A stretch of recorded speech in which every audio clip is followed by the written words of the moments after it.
हाय सांगमाने आपण ମାନଙ୍କ ପାଇଁ ଆଉ ଗୋଟେ ନୂଆ ବ୍ଲଗ ଆଉ ଏଇ ବ୍ଲଗଟି ହେଉଛି ଆମ ଗାଁର ଧାନ କେମିତି ଚାଷ ହୁଏ ଏଇଟା ଆପଣ ମାନଙ୍କୁ ଦେଖଉଛି ଦେଖିବାଟେ ଧାନ ଚାଷଟା ସମସ୍ତଙ୍କ ପାଇଁ ଇମ୍ପୋର୍ଟାଣ୍ଟ ଆଉ ଆମେ ସିନା ବାହାରେ ରହିଲେ କି ଚାଷ କ'ଣ ଆମେ ଜାଣିପାରୁନା ମୁଁ ତ କେବେ ଜାଣି ନାହିଁ ଏଇଟା ହେଉଛି ଆମ ବିଲର ଲୋକ ପଡ଼ିଛନ୍ତି ମୁଁ ଆସିଥିଲି ଲୋକଙ୍କୁ ଦେଖିତେ ଏଇଠି ସବୁ ବସିଛନ୍ତି ଦେଖିପାରୁଥିବେ ଦେଖିପାରୁଥିବେ ଏଇଟା ହେଉଛି ଆମର କ'ଣ ବିଲରେ ହେଉଛି ରୁଆ ପୋତା କୁହାଯାଉଛି ସବୁ ଏଇଠି ତ ବସିଛନ୍ତି ଏପଟେ ବଡ଼ ମିତାର ତା ବିଲ ରୁଆ ଘାସ ବଛା ହେଉଛି ମୁଁ ତ ଯାଇନି ରହିଛି ମାନେ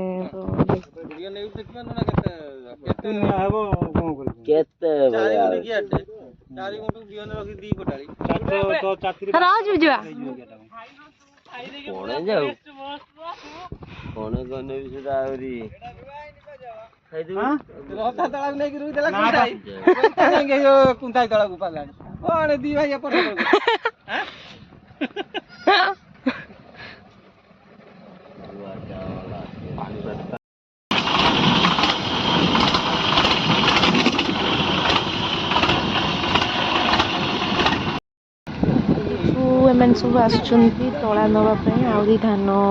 ରୁଆ ଚାଲିଛି ଆଉ ଦେଖିପାରୁଥିବେ ଆଉ ବାହାରୁ ବି ଲୋକ ଆସୁଛନ୍ତି ଆମ ଗାଁରେ ବି ଲୋକମାନେ ବୁଢ଼ୀ ମାତାର ଖାଇବା କରି ବସିଛନ୍ତି ମଞ୍ଚିଟାକୁ ତ ଏଠି ଘାସ ବଛା ଚାଲିଛି ଘାସ ବାଛି ଚାଲିଛି ଜିଲ୍ଲାକୁ ରାଞ୍ଚିରୁ ଆସିକି ବି ସେ ଚାଷ କାମ ଆଗରୁ ପିଲାବେଳେ କରେ ଏବେ ଯାହାକୁ ଟିକେ ଆସିକି କରିଦେଉଛି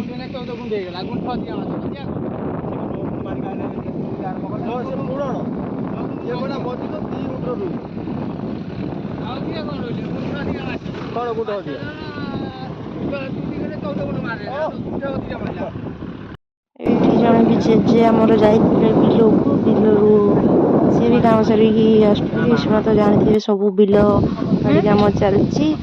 ଆଉ ଆମର ପେଜୁଆଇ ହେରିଆ ବସିଛନ୍ତି ପେଜୁଆଇ ଏଥର କ'ଣ କହୁଛି ତାଙ୍କର ପୁରୁଣା କଥା ବାହାରିଲାଣି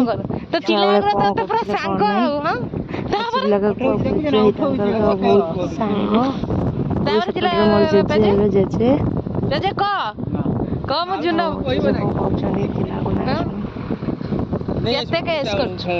କେତେ କେସ୍ କରୁଛୁ ବୁଢା ହେଇଗଲୁଣୁ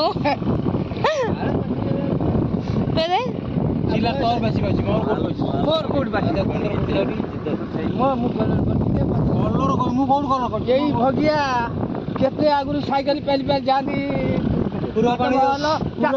ସାଇକେଲ ଫୁକାଡ ଦେଲା ସାଇକେଲ ଫୁକା ଦେଲି ରୋଡ ତାକୁ ଛାଡ଼ିନି ସିଏ ଗୋଟେ ପିଲା ଯେତେବେଳେ ତାଙ୍କ ନୂଆ ସାଇକେଲ ଆସିଲା ମୁଁ ଧରିଥିବି ସେ ଯାଇ କାନଗୁଳି ପୁରା ଚଲେଇବ ସିଏ ତ କଣ ଛୁଟା ହବ ମୋ ଗୋଡ ହାତ ଆଗରୁ ସାଇକେଲ ଶିଖିଥିଲୁ ଚାଉଳ ବି ଝୁଲ ଝୁଲ ନେ ରାନ୍ଧିଆ ପଡିଯା କି କଣ ଭାଇ ଆମେ ଫିଲ୍ମ ଦେଖିଦେ ନା ଯାତ୍ରା କାଲି ଯାଉ ଖାଲି ଚାଉଳ ବିକିକି ଫିଲ୍ମ ଦେଖିବୁ ତ ମାଉସୀ ଉଠି ରହିବୁ ଆଉ ପୁଣି ନଦିଆ ପଳେଇବୁ ଆମେ ପେଜୁଆକୁ କି ନେଇକି ଯାଅ ନା କୁଆଡେ ଖାଲି 2 ଜଣ ଯାତ୍ରା ଯାଏ ପେଜୁଆ ଯେତେବେଳେ ଛୋଟ ଥିଲା ତା ଯୋଉ 7 ଭଉଣୀ ଯାଇଥିଲୁ ଯାତ୍ରା ମନର ଅଛି ନା ଆମେ ଯୋଉ ଯାଇଥିଲେ ମାଛ ଏଠି ଆମର ଦାଦା ଆମର ଆସିଛନ୍ତି ଖାଇବା ପାଇଁ ଜାଣିପାରୁଥିବେ ଆମ ଗାଁର ସମସ୍ତଙ୍କର ବିଲ ବାଡ଼ି ଅଛି ସିଏ ବି ସମସ୍ତେ ବି ଚାଷ କରୁଛନ୍ତି ବି କିଏ ବି କିଛି ମୂଲିଆ ବି ପକାଉଛନ୍ତି ବି ଅଧେ ମୂଲିଆ ପଡ଼ୁଛି ବି ଅଧେ ଚାଷ ବି ଚାଲିଛି ଆଉ ସିଏ ବି କାହିଁ ବସିବେ ଯିଏ ବି ବାହାରେ ରହିଲେ ସିଏ ବି କାମ କଲେ ଚାଷ କାମଟା ଭଲ କାମ ନୁହେଁ ବି ଆଉ ବହୁତ କଷ୍ଟ ଚାଷ କାମଟା ମାନେ ଖରା ତ ହଉଛି ପ୍ରବଳ ଯୋଉ କହୁଥିବେ ଚାଷ କାମଟା ହଉଛି ପୁରା ସହଜ କାମ ଚାଷ କାମ ବହୁତ କଷ୍ଟ କାମ ଆମର ତ ଏଠି ବହୁତ କଷ୍ଟ ହୁଏ ଲୋକମାନେ ବି ଯୋଉମାନେ ବି ଆସୁଛନ୍ତି ସିଏ ବି କଷ୍ଟ କରୁଛନ୍ତି ଦେଖିଲେ ତ ଆମ ଚାଷ ଦୀପା ଆମର ଆସିକି କହୁଛନ୍ତି ତୁ କୁଆଡେ ଆସିଥିଲୁ ଇଏ ତ ବାବୁ ଆମର ଆସନ୍ତିନି ବିଲକୁ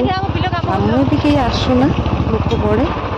ଲୋକମାନଙ୍କୁ ଖାଇବା ପିଇବା ପାଣି ଫାଣି ସବୁ ଦେବା ପାଇଁ ଆମେ ଆସୁ ଦୀପା ବି ବୁଲେଟ୍ ନେଇକି ଆସିଥିଲା ସେ ବୁଲେଟ୍ର ଦେଖିଲେ ତ ଆମର ଚାଷ କେମିତି କରାଯାଉଛି, ଚାଷ ମଝିରେ ବି ଟିକେ ମଜା ମସ୍ତି, ବହୁତ ଦିନରେ ଯୋଉମାନେ ବାହାରେ ଆସୁଛନ୍ତି ସାଙ୍ଗରେ ମିଶିକି ମଜା ମସ୍ତି ବି କରୁଛନ୍ତି। ଆଜିର ବ୍ଲଗ ଏଇଠି ଏଣ୍ଡ ହଉଛି। ଜୟ ଜଗନ୍ନାଥ।